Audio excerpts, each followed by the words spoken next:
Now, I do think the general consensus of the Hulk in Endgame was that no one really liked him. He was just there, but looking creepier than ever, and also dabbing. I mean, the dab is dead very long time ago, but they also took a 5-year jump in the film. So it's actually like 2024, 2023, like, I don't know what the writers were thinking they were doing by making Hulk dab. But it was even weirder than maybe it even should have been. But I think I may have found a way to save Bruce Banner and the Hulk both independently and together in Endgame. Yeah, I mean, if I can think of a solution to the mediocrity they were served in this film, then I don't really know what the writers were doing with this particular character. You guys know, I really didn't like what they did with Thor. Didn't like what they did with the Hulk either. Yeah, this is ridiculous. Okay, that's just too tight. The crazy thing is people genuinely call me the Hulk. I think it might be in jest, but I have got quite a lot bigger in the last like 6 months or so. But yeah, now clothes are really just not being able to fit. This was so big for me before. I think it's like a large. I think I bought the wrong size, and now it's like I can't really wear it. But I chose to go to the gym. I chose to get healthy. It was my choice. Made the wrong one maybe, because now half my clothes just don't fit me. So yeah, Hulk was thrown away in Endgame, and I'm not just talking about the worthlessness. There we go, that he was in the final battle. I mean, he wasn't involved in that final scene at all. I can't remember a clip of him apart from where they're all standing, just as Captain America says, "Avengers Assemble." He's not in any of the run the gauntlet part. He doesn't have any fights, any memorable fights at least.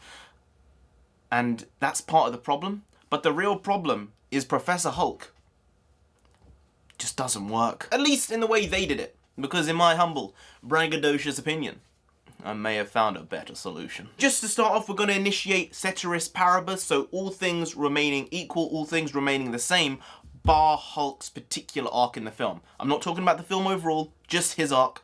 That's the only thing we're going to be touching in this video. So instead of jumping 5 years into the future and Hulk now being Professor Hulk, radical idea here, he's still Bruce Banner.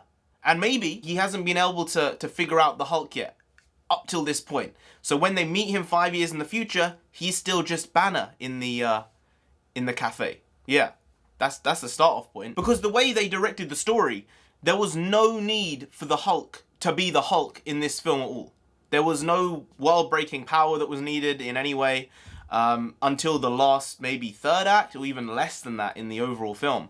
So really, the way the story was set, it would have probably served it better if it had just been Banner the whole time, as opposed to Professor Hulk. This way, when Tony and the others have collected all the stones, and he has his Stark Iron Man gauntlet, Thor, Dadboard Thor, you know, that's what we'll call him from now on, Dadboard Thor, until he rectifies himself. He's drunk and he's trying to use the gauntlet, and then Banner's like, no, I'll do it. And they're all just like, Banner, I don't know if you can. And then he says the line about it's mostly gamma radiation, so I should be able to handle it. And it's in that moment, or just after that moment, I feel where a real character shift can come from both Hulk and from Banner. Hear me out. He says some line like, I hope the big guy will come out and help. And then that's basically all he mentions on the topic. He puts on the gauntlet, and obviously the radiation and the effect of the stones is having a big impact on him. And in that time, he actually changes into the Hulk. The Hulk comes out and is like, no, I need to do this for everyone, but also just for Banner, for dealing with me for all this time. And to save myself as well. Maybe, that's probably the smaller point at this point. I do feel they have some type of rapport with each other. So he turns into the Hulk while he has the gauntlet on, and then, because there needs to be some semblance of information inside the Hulk's head, because he needs to actually cognizantly make the snap so he knows what he's wishing for, he turns into Professor Hulk at that point. Like, just think about it. It would be such an epic scene if Banner turned into Hulk and then Hulk just turned into Professor Hulk because it was needed at the time. He knew that he couldn't do it himself, and there was a time and a place where they both needed to be involved in a decision. I mean, I feel that Jekyll and Hyde moment coming together and forming one character would have just been so well done on screen. It's just sad that it wasn't manifested. So it's in like the last half an hour of the film, 40 minutes, he actually turns into Professor Hulk it's earned that way. You see it on screen. I understand you don't need to see everything, but this way it's a big character shift for the Hulk, who's not been able to be controlled for the entire time in the MCU and never in films and very rarely in the comics. We're seeing this transformation and this big point, culmination point as to Banner being able to control him. And maybe, just maybe this way we would have been able to get that yearned for fight of Thanos versus the Hulk in that Endgame final scene, because it's something that was definitely missing from it after the absolute kickabout. He was kicked about like a football by Thanos. It's a bit shocking, but he could have had redemption and they just didn't do it. Unfortunately, they just mucked up Thor and Hulk in this film, potentially Captain America, but I do feel that with this one change to his particular arc, it would have served the story better, and the character and characterization would have felt more earned. And I think it would have made a big difference overall to how we see the Hulk and how we see Banner as a character.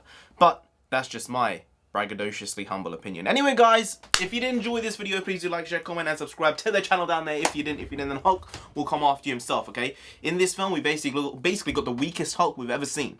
I mean, he was able to use the gauntlet, but he looked smaller, he looked scrawnier, he looked like, you know, The Rock might be able to take him out himself. So that's never a good thing when your big guy isn't really looking or seeming that big. It might have just been his personality that was seeming particularly low, and that's why. But yeah, I mean, Worldbreaker Hulk over here, he'll come after you. You don't want that, you really don't, so just subscribe anyway to avoid that. I've been the Ranger of the Comic, you have been great, I'll see ya next time. Skadoosh.